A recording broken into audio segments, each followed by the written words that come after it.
Walang iyakang itad ka. Pati ba naman tatay ko hindi pinalampas niyang kalandian mo? Inakit mo na nga ang asawa ko. Pati ba naman yung tatay ko? Hindi niyo na nirespeto si nanay na nasa kabilang buhay. Huwag mo siyang bastusin. Ninang mo pa rin siya. Mas matanda pa rin siya kaysa sayo. Nagmamahalan kami ng tatay mo. Siya lang ang lalaking nakakita ng halaga ko. Sana maintindihan mo, Bonnie. Pero sa ayaw mo o sa gusto, hindi ko iiwan ang papa mo. Bata pa lang si Olivia, may pagkapapansin na ito. Yung tipong gusto niya, siya lang ang laging sentro ng atensyon. Kapag natutuwa at napapansin siya ng mga tao, lalo na kapag pinupuri siya, lumalakas din ang loob niya. Nadala niya ang ugaling ito hanggang sa kanyang pagtanda. At dahil dito, naapektuhan ang buhay nila ng kanyang asawa na si Ben. Love, aalis pala ako ngayon Sabado naman Hindi naman ako pupunta sa school. O, saan ka pupunta? Mamimili lang ako ng damit ko. Puro luma na kasi ang nandyan Ay, tingnan mo ito. Maganda ba to? Bagay ba sa akin? Sexy ba ako sa damit na ito? Binili ko to sa co-teacher ko. Sunod-sunod ang tanong ni Olivia ngunit hindi sumagot si Ben. Hindi mo ba ako naririnig o ayaw mo lang talaga akong pansinin? Sorry. May inaayos kasi ko sa kotse natin Medyo lumilipad ang utak ko. Ano ba yung sinasabi mo? Wala. Busy ka pala di huwag mo nang alamin. Mas mahalaga pa pala yung kotse mo kaysa sa akin. Yan na lang ang atupagin mo buong buhay mo. Olivia naman, paulit-ulit tayong ganito. Pasensya na, sabog lang talaga ang utak ko ngayon Alis na ako. Bye. Hindi na nahatid ni Ben ang kanyang asawa dahil sa sira nilang kotse. Kaya naman sanang ayusin ni Ben ang sasakyan sa loob ng 30 minutos hanggang 1 oras. Ngunit nabagot na at hindi na nakapaghintay si Olivia. Tulad ng nangyari nung nakaraan, masama na naman ang loob ng misis kay Ben dahil pakiramdam niya hindi siya nabibigyan ng sapat na atensyon at pagmamahal ng kanyang asawa. Pagdating ni Olivia sa bilihan ng damit, nakita niyang nandoon din ang anak ng yumaong co-teacher niya. Hi Bonnie, kumusta ka na? Balita ko ikakasal ka na Congrats Thanks po. Mabuti nakita po kita rito at makakapag-usap tayo ng personal. Pwede ko po ba kayong kunin ni Sir Ben na ninong at ninang sa kasal ko? Alam ko po kasi malapit na kaibigan kayo ni Mama. Sigurado po akong matutuwa yun kapag kinuha ka naming ninang. Okay lang po ba? Sige, no problem. Kailan ba ang kasal mo? Sana weekend para walang pasok. Sakto po, sa susunod na Sabado po. Okay, Bonnie. Pupunta kami. Salamat sa pag-invite at pagkuha sa amin ng ninong at ninang. Best wishes sa inyo. Wait yun na lang yung gift ko Ay nako, thank you po pero okay lang po. Huwag na po kayo mag-abala. Thanks again ma'am. See you po. God bless. Pagkatapos nilang mag-usap, itinuloy ni Olivia ang pamimili ng damit. Sa pagkakataong ito, naganap siya ng damit na susuotin niya sa kasal ni Bonnie. At nagpasya siyang magsuot ng makulay at maiksing damit na kitang-kita ang hubog ng katawan niya. Kaso bakat din ang malaki niyang tiyan sa damit na napili niya. Ngunit wala siyang pakialam dahil gusto niyang magpakita ng laman at pagtinginan siya ng mga tao. Kaya pinili niya ang damit na magpapalabas halos sa kanyang malulusog na dibdib. Nang makauwi siya sa bahay, ibinalita niya naman agad ito kay Ben. Pumayag naman ang lalaki na pumunta sila sa kasal. Lumamig na rin ang ulo ni Olivia sa pagkakataong yon. At sakto namang malamig ang panahon, kaya naglambing siya sa kanyang asawa. Niyakap at hinalikan niya ito. Olivia, wag mo na ngayon. Pagod na pagod ako Antok na rin ako. Magpahinga na muna tayo at maaga pa tayo sa simbahan mamaya. Ano ba, Ben? Asawa pa ba kita? Ano bang kailangan kong gawin para makita mo ako? Ano? May mali ba sa akin? Pangit ba ako? Sabihin mo naman para malaman kung gagawin ko. Wala, Olivia. Alam mong mahal na mahal kita. Wala kang kailangang baguhin sa sarili mo. Pagod at antok lang talaga ako ngayon. Pasensya ka na. Ayaw mo sa akin? Pues, dun ka sa sala matulog. Huwag kang tatabi sa akin at baka sakaling kita habang natutulog ka. Araw ng kasal, gumising ng maaga ang mag-asawa para maghanda. Halos 2 oras na ligo si Olivia dahil gusto niyang malinis na malinis ang kanyang katawan. Pagkaligo, uminom lang ito ng kape na may gatas. Love, di ka pa ba tapos dyan? Babiyahe pa tayo, baka malate tayo niyan. Sandali lang, wag mo ako madaliin. Kita mong inaayos ko pa ang makeup ko eh. Mauna ka na ron kung gusto mo. Iwan mo na ako. Sige na, tapusin mo na yan. Kahit naman hindi ka mag-makeup, ganyan pa rin naman ang itsura mo eh. Ikaw pa rin naman ang Olivia ko. Manahimik ka na nga lang. Kung pangit ako sa paningin mo, edi maghanap ka ng ibang asawa mo. Wala akong sinabing pangit ka, saan galing yan? Wala ka ring sinabing maganda ako. Kaya nga ako nagbe-makeup para gumande. Para pansinin at makita mo naman ako. Paulit-ulit ko nang sinasabi sa'yo na hindi mo kailangan yan. Kasi mahal na mahal kita kahit ano pang itsura mo.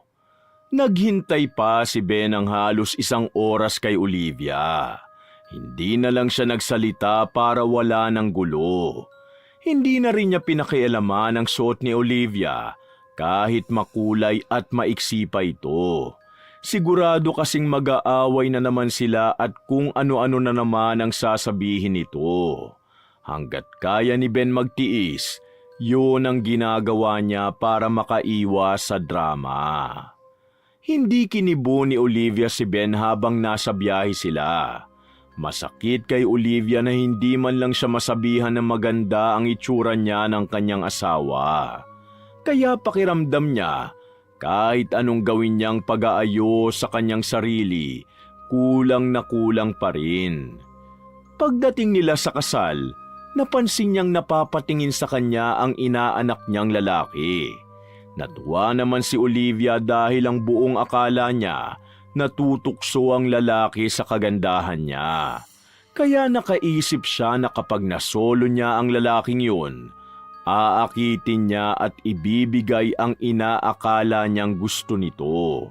Nang busy na ang mga tao sa kasal, inabangan niyang magbanyo ang lalaki. At nang magkaharap na sila nito, bigla ni Oliviang hinaplos ang mukha nito. Hi there, inaanak. I noticed kanina ka pa napapatingin sa akin. Ano bang gusto mo? Sabihin mo lang at ibibigay ko sa'yo. Tinanggal ng lalaki ang kamay ni Olivia sa kanyang mukha at pinaliwanag niya kay Olivia na kaya lang naman siya napapatingin ay dahil hindi niya makilala ang mukha ni Olivia dahil sa sobrang kapal ng makeup nito. Hindi raw siya makapaniwala sa nagagawa ng makeup sa tao. Pinakita na raw kasi ni Bonnie sa lalaki ang picture ni Olivia dahil magiging ninang nila ito. Kaso nga lang daw, iba ang mukha ni Olivia sa personal nang dahil sa mga kolorete nito sa mukha. Sa gitna ng kanilang pag-uusap, dumating si Bonnie para sabihin sa asawa na hinahanap na ito ng kanilang mga bisita. Biglang tumakbo ang lalaki papunta sa tabi ni Bonnie at sinabi niya ang ginawa ni Olivia sa kanya. Walang mali siya yun. Haplos ninang lang. Kayo naman nagmamagandang loob lang naman ako. Tulad nga ng sabi ko, ibibigay ko kung ano ang gusto nyo. Okay, Ninang. Ang gusto namin, umuwi na kayo. At huwag ka na ulit lalapit sa asawa ko. Hindi ko nahuli sa akto yung ginawa at sinabi mo. Pero sa susunod na maulit at mahuli talaga kita, patawarin ako ng Diyos. Hindi ko alam kung anong magagawa ko sa'yo. Okay, Iha. No problem. Bye. Nilapitan ni Olivia si Ben at niyaya ng umuwi. Nagtaka si Ben dahil masyado pang maaga para doon. Wala nang nagawa si Ben kundi sumunod na lang sa kanyang asawa. Lunes ng umaga, magpapahatid sana si Olivia papunta sa eskwelahan kung saan siya nagtatrabaho bilang isang guro. Gusto sana siyang ihatid ni Ben, ngunit nagkaproblema na naman ang kanilang kotse. Ayaw na namang mag-start nito. Ano ba yan? Bulok na yung kotse mo. Itapon mo na nga lang yan. Wala namang pakinabang. Hindi mo lang ako maihatid sa trabaho ko. Pwede naman bumili tayo kahit second hand na kotse. May pera pa naman tayo. Hindi na, kaya ko pang ayusin to. Ikaw talaga wala kang bilib sa akin eh. Tsaka maganda pa ang makina ng coaching to, no? Konting tiis na lang at aandar na rin tong baby natin ng maayos. Ewan ko sa'yo, Ben. Buwisit na buhay to. Relax lang, love. Huwag mainit ang ulo mo, please. Nga pala, medyo late ako makakauwi mamaya, ha? Pero don't worry, magkikita naman tayo sa school mamaya eh. Halika na, sabay na tayong pumasok. Hindi na sumabay si Olivia kay Ben kahit isa lang naman ang lugar na pinagtatrabahuhan nila. Security guard kasi si Ben ng school kung saan din nagtatrabaho si Olivia. Nagpasya na lamang si Oliviang sumakay ng tricycle papunta sa school. Pagdating niya, napansin niyang nagkukumpulan ang mga guro sa loob ng faculty room nila. Pinapalakpakan nila ang isang bagong babaeng guro na coach ng isang estudyante na humakot ng pagkarami-raming medalya para sa kanilang school. Pinuri ang guro na yon dahil sa galing at dedikasyon niyang magturo. Nag-isip ng paraan si Olivia upang mabaling sa kanya ang atensyon ng lahat. Nagpanggap siyang masakit ang kanyang ulo at tiyan. Umabot pa sa puntong naghimahimatayan siya. Kaya nagpasya ang co-teachers niya na dalhin siya sa klinik. Hindi ako pwedeng umuwi. May mga klase pa ako mamaya. Hindi ko pwedeng iwan ang mga estudyante ko. Magpapahinga lang muna ako rito. Magiging okay rin ako. Yun ang sagot niya sa kanyang co-teacher. Nang masabihan siya na napakadedikado at mabait niyang guro, bumuti ang pakiramdam niya dahil sa papuri nito. Ganun palagi ang sistema ni Olivia. Nakabase sa sasabihin ng ibang tao ang tingin niya sa sarili at kumpiyansa. Kailangan niya lagi ng external validation para umayos ang tingin niya sa sarili niya. Noong araw din na yon, nakita niya na hinahatira ng pagkain at sinusundo ng mamahaling sasakyan ang isang co-teacher niya ng asawa nito. Nakaramdam siya ng inggit dahil lantara ng mga ito sa publiko. Hindi nagdalawang isip ang lalaki na hawakan ng kamay at yakapin ang kanyang asawa kahit may ibang taong nakakakita. Hindi kasi ganoon ang relasyon ni na Olivia at Ben. Ang laging rason ni Ben kapag kinukumpronta siya ni Olivia ay ayaw niya lang daw mapagchismisan sila sa school. Pinoprotektahan lang daw niya si Olivia dahil maraming matang nakatingin sa school nila at naghahanap ng mali. Umiiwas lang daw ito sa posibleng problema. Hindi kayang tanggapin ni Olivia ang rason ni Ben. Kaya ang laging tumatatak sa isip niya, hindi siya mahal ng kanyang asawa. Kahit papaulit-ulit naman si Ben sa pagsasabi kung gaano niya kamahal si Olivia. Isang araw habang namimili ng alahas si Olivia, nakasalubong niya si Gary, tatay ni Bonnie. Uy, nandito ka pala, Gary. Kumusta? Anong balita sa'yo? Hi Olivia, looking good ah. Okay naman ako. Bumibili ako ng panregalo kay Bonnie. Malapit na kasi ang birthday niya eh. Pwede mo ba akong tulungang mamili ng panregalo sa kanya? Sure. Eto, bagay to sa skin tone niya. Pwede rin to kasi ang ganda ng design. Bagay rin to sa kanya. Lalong aangat ang ganda niya. Naku, manang-mana sa iyong anak mo. Maamo at magandang mukha. Salamat. Para mo na rin ako sinabihan ng pogi niyan. Totoo naman ang sinasabi ko eh. May pinagmanahan talaga si Olivia. Maganda talaga ang lahi niyo. Ikaw rin, maganda. Ikaw lang ang nagsabi sa akin yan. Kahit ang asawa ko hindi yata nakikita mo. O baka naman may sira na yung mata mo. Wala, ano ka ba? Malinaw pa ang mga mata ko. Miss, kukunin ko na rin tong isang kwintas para sa maganda kong kaibigan. Uy, sobra na yan ah. Hindi ko tatanggapin yan. Sige na, please. Tanggapin mo na ito bilang pasasalamat ko sa isa pagtulong mo sa akin ngayon. O sige na nga. Salamat ha. Uy, nice. Bagay na bagay sa'yo. Mas lalong umaangat ang ganda mo. Isipin mo yan lagi ha. Nga pala, pwede ba tayong magkita minsan? O sige, itong number ko. Text mo na lang ako kapag libre ka. Hindi matanggal ang ngiti ni Olivia hanggang sa makauwi siya. Naiisip niya ang mga sinabi ni Gary sa kanya. Lumabas ang kanyang kumpiyansa sa sarili nang nasabihan siya na maganda siya. Kaya masaya na si Olivia ng gabing yun. Maya-maya, nag-text sa kanya si Gary. Sinabihan siya nitong maghapunan na at huwag magpapakagutom. Alagaan daw ni Olivia ang kanyang sarili. Abot tenga na naman ang ngiti ni Olivia sa natanggap na mensahe kay Gary. Sumagot naman siya. Nagpasalamat siya at sabay sabi na kumain na rin si Gary. At kapag nagka-oras daw siya, ipagluluto niya raw ang lalaki. Hindi na nag-aksaya ng oras si lalaki at inimbita nga si Olivia sa birthday party ng kanyang anak sa susunod na linggo. Kaso ilang araw pa raw ang kailangan niyang hintayin bago sila magkita. Gusto niyang makita si Olivia kinabukasan.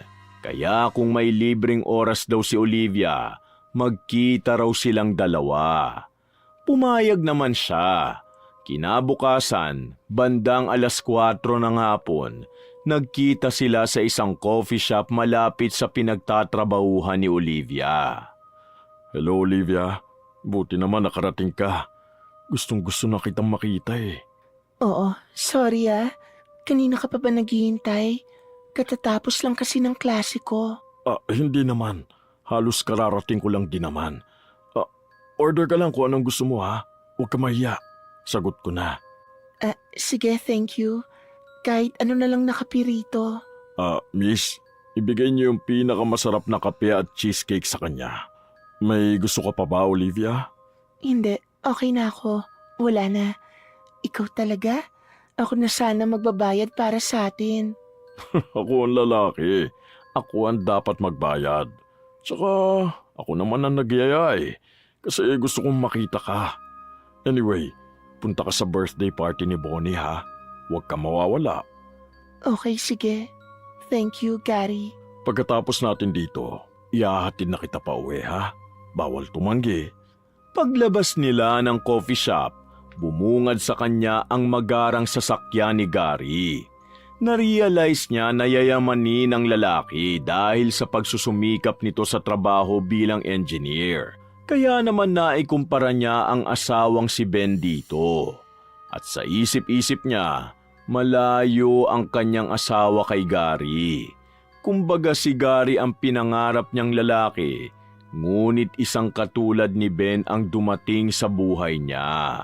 Pagkaparada ni Gary sa harap ng bahay ni na Olivia, hinalikan nito ng babae sa pisngi. Dito na ako. Salamat ulit, Gary ha. Salamat din sa oras mo. Ngayon, kumpleto na ang araw ko dahil nakita na kita. Uy, sa birthday ni Bonnie ha. Punta ka, please. Oo, pupunta ako, Gary. Gusto rin kitang makita dahil masaya ako kapag kasama kita. Biyernes ng hapon, naunang dumating si Olivia sa birthday party ni Bonnie. Sa bahay ni Gary piniling ganapin ang selebrasyon dahil malaki ang bahay niya. May hardin din siya para sa mga ganitong pagdiriwang. Nilubos-lubos ni Olivia at Gary na masolo ang isa't isa habang wala pa ang mga bisita. Ipinagluto ni babae ng palabok si Gary at sinubuan pa nito. Napansin ni Olivia na may natirang sauce sa bibig at bigote ng lalaki. Ngunit wala siyang tisyong pamunas dito.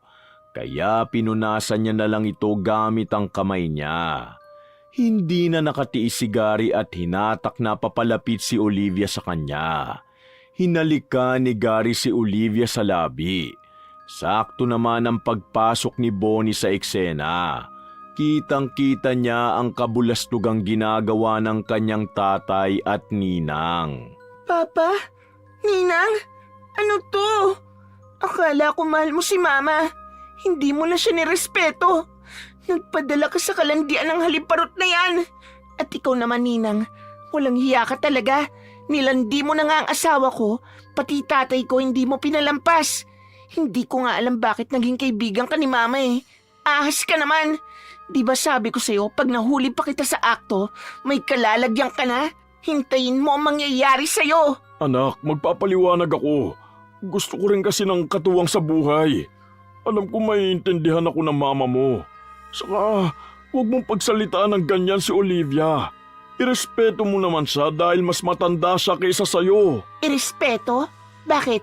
Ako ba nirespeto niya? Alam mo ba kung gaano kakati ang babaeng yan?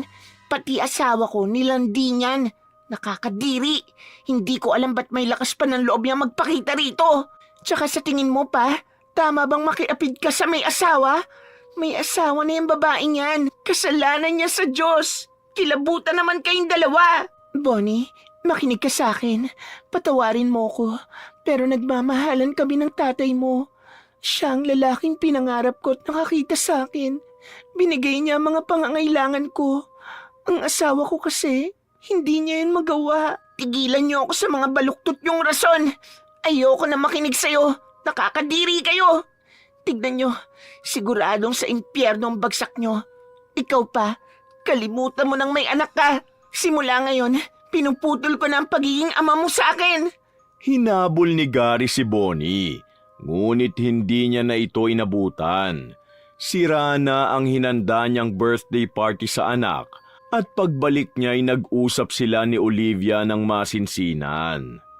Olivia, mali itong ginagawa natin. Itigil na natin to. 2 taon pa lang patay ang asawa ko. Pasensya ka na kung pinaasa kita.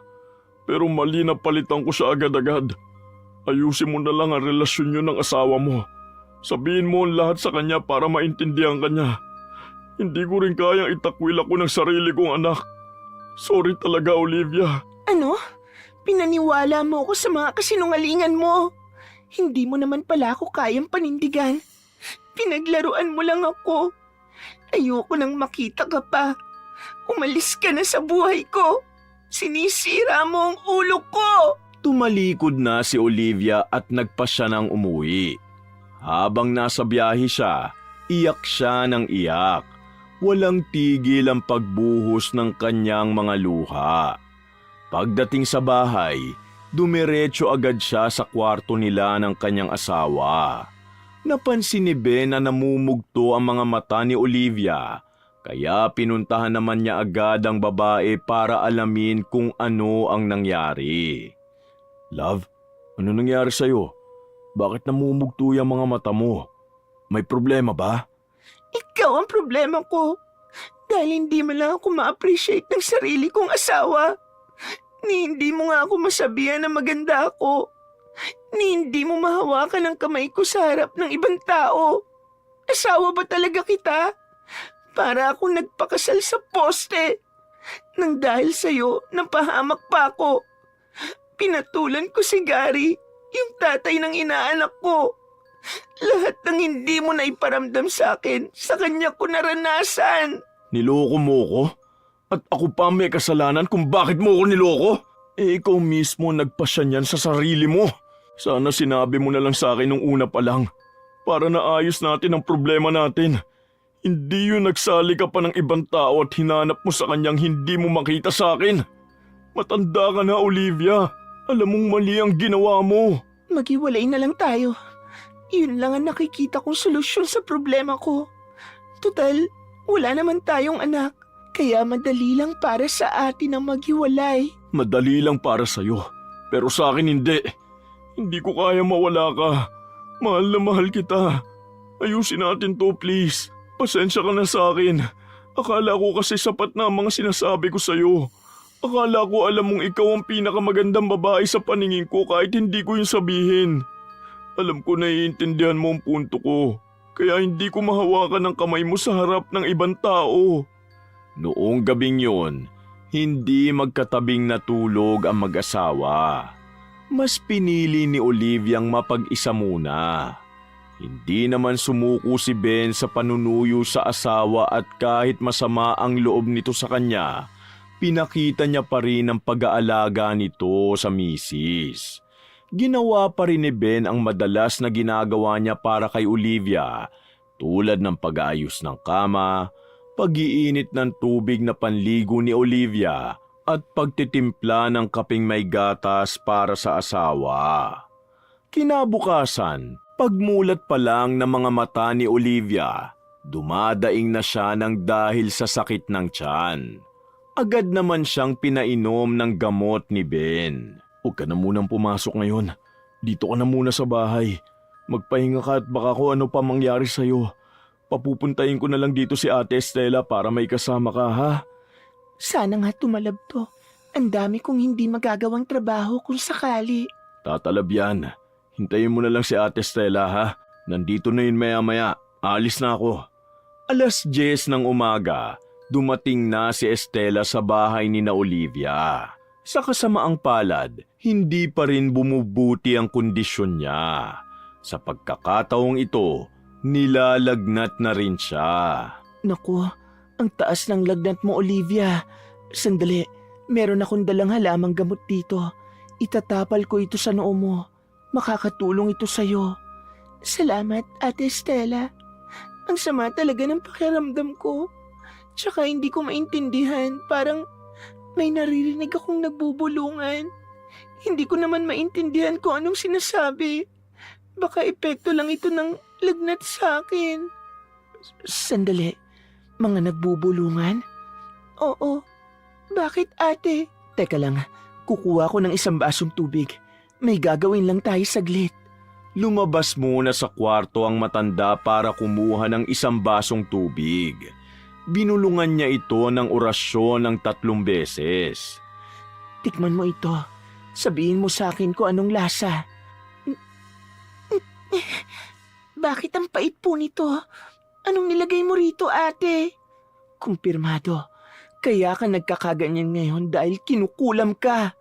Mag-aalas 12 na nang makarating si Ben sa kanilang bahay. Ben, butit nakauwi ka na. Alam mo bang kinukulam itong asawa mo ngayon? May nakaaway ba siya o nakasagutan nitong nakaraan? Hindi ko sigurado, ate. Aray! Ang sakit ng tiyan ko, Ben! Mabuti na lang at nandito ako. Kung wala ako, hindi niyo pa malalaman na kinukulam na pala si Olivia. Alam niyo bang pwedeng mamatay itong asawa mo ng dahil sa kulam? Marami ng kasong ganyan.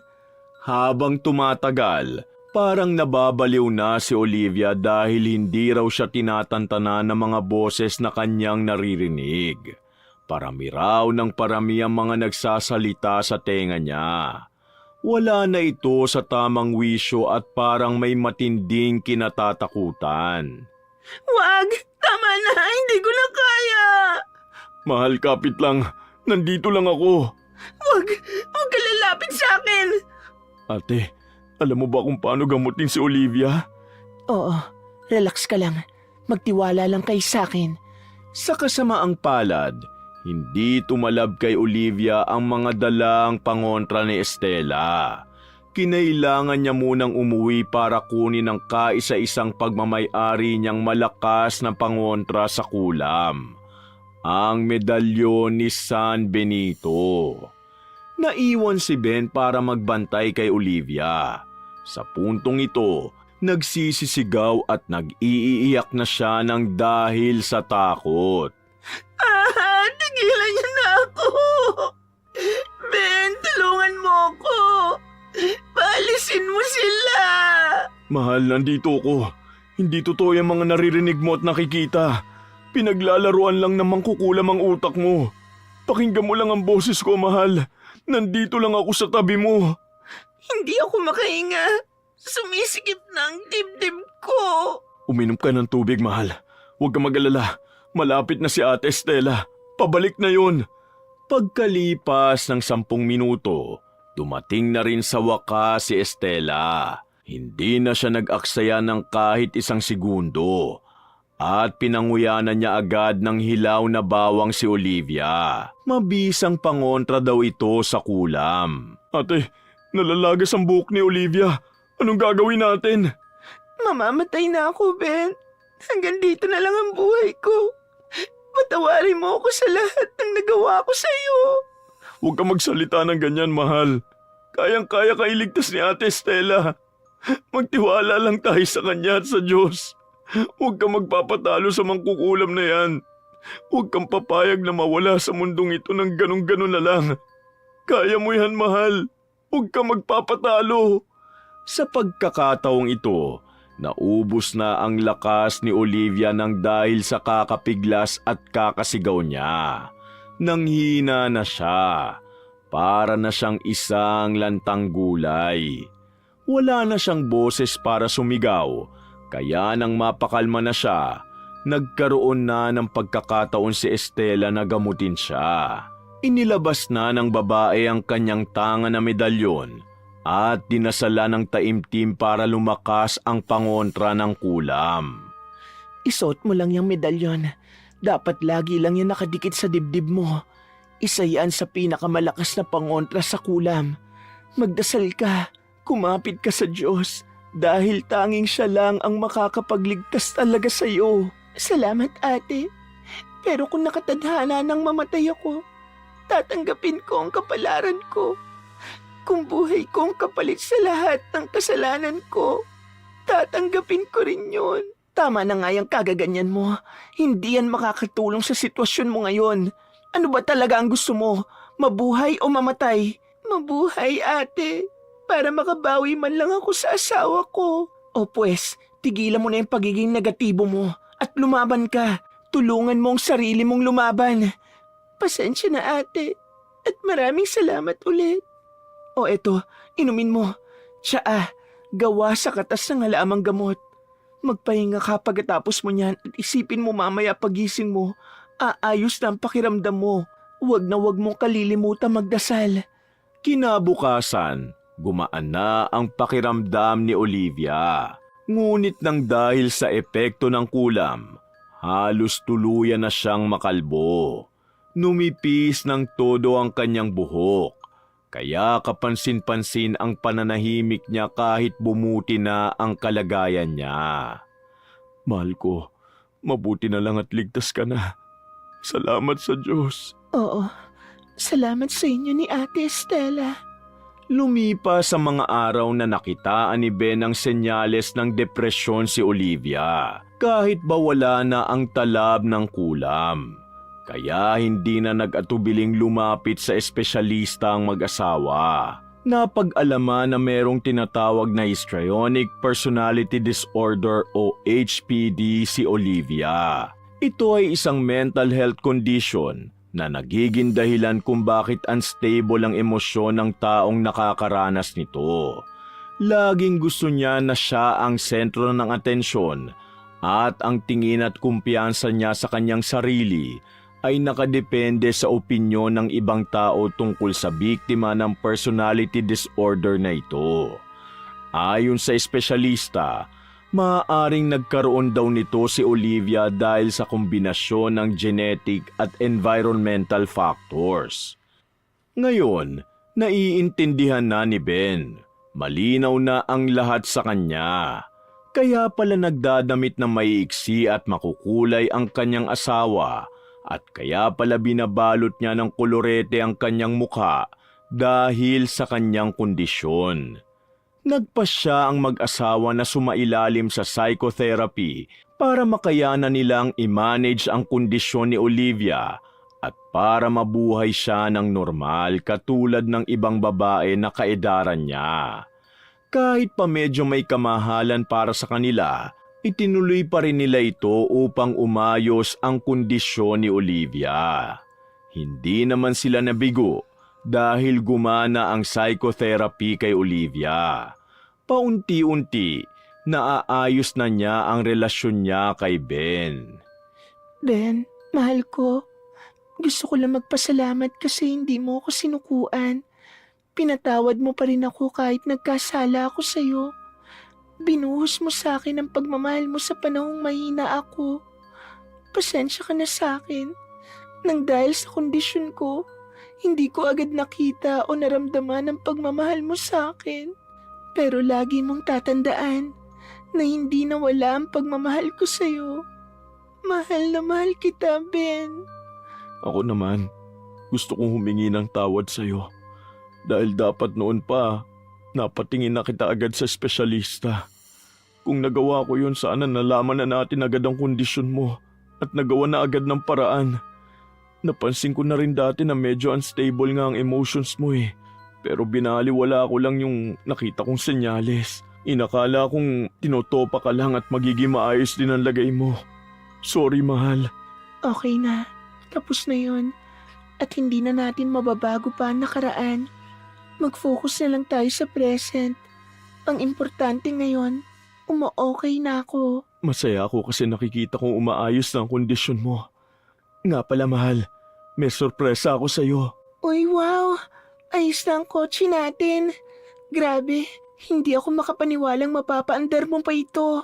Parang wala ng pag-asa to nung nakaraan eh. Totoo nga kapag may tiyaga, may nilaga. Ang galing mo, love. Nakakabilib ka. Salamat, love. Di ba sabi ko naman sa'yo noon, kaya ko pa tong ayusin? Ayan, umaandar na uli na maayos. Promise, hindi na tayo ititirik nitong baby natin.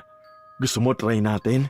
O sige ba, ipa-full tank na rin natin tong baby natin. Maaga pa naman, tsaka wala naman tayong pasok ngayon. Kaya dumiretso na rin tayo mamasyal. Sumakay na ang dalawa ng kotse at totoo nga ang sinabi ni Ben. Maayos na ang takbo nito at hindi na sila tinirik ng kotse nila. Alam mo, Ben, kahit luma na tong kotse natin, hindi ko ipagpapalit to sa kahit na anong mamahalin at magarang sasakyan. Pero kahit hindi na to umandar, kahit mag-tricycle pa tayo araw-araw papuntang school, masaya at kontento na ako. Basta magkasama lang tayo. I love you, Ben. Ang sweet at ang ganda ng misis ko. I love you too, Olivia. Nang mapagod sila sa pagdadrive, pumasok muna sila sa isang mall para magpalamig at kumain ng ice cream. Pag-akyat nila sa second floor, nakita nila ang kanilang mga inaanak. Gusto ni Oliviang lapitan ng dalawa, ngunit pinigilan siya ni Ben. Okay lang, Ben. Akong bahala. Handa ako sa kung ano man ang sasabihin niya sa akin. Gusto ko lang humingi ng tawad. Halika, lapitan natin. Sigurado ka ha? Basta nandito lang ako sa tabi mo. Lumapit ang dalawa kay Bonnie at sa kanyang asawa. Hi, Bonnie. Huwag ka mag-alala. Wala akong gagawing masama. Hindi na ako katulad ng dati. Nagbago na ako dahil nalaman ko na ang totoong kondisyon ko. Anong totoong kondisyon, Ninang? Na makati at malandi kang ahas ka? Hindi, Bonnie. Nagpacheck ako sa espesyalista at nalaman kong may histrionic personality disorder ako. At i-research mo na lang yung mental health condition ko kung hindi ka pamilyar. Siya nga pala, lumapit ako sa'yo para humingi pa rin ng tawad sa lahat ng nagawa ko sa inyo. At kung ikaw man yung nagpakulam sa akin, naiintindihan ko kung bakit mo nagawa yon. Kahit hindi ka pa humingi ng tawad, napatawad na kita.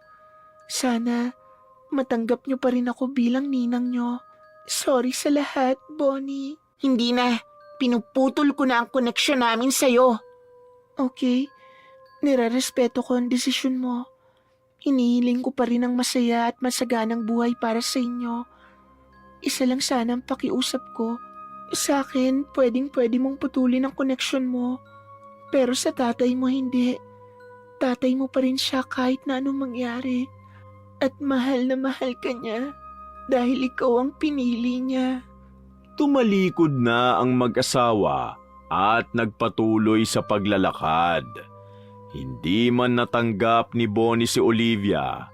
Ang mahalaga, nakahingi ng tawad ang ninang at nabigyan niya ng linaw si Bonnie tungkol sa kanyang kondisyon. Wakas! Walang iyakang itad ka. Pati ba naman tatay ko hindi pinalampas niyang kalandian?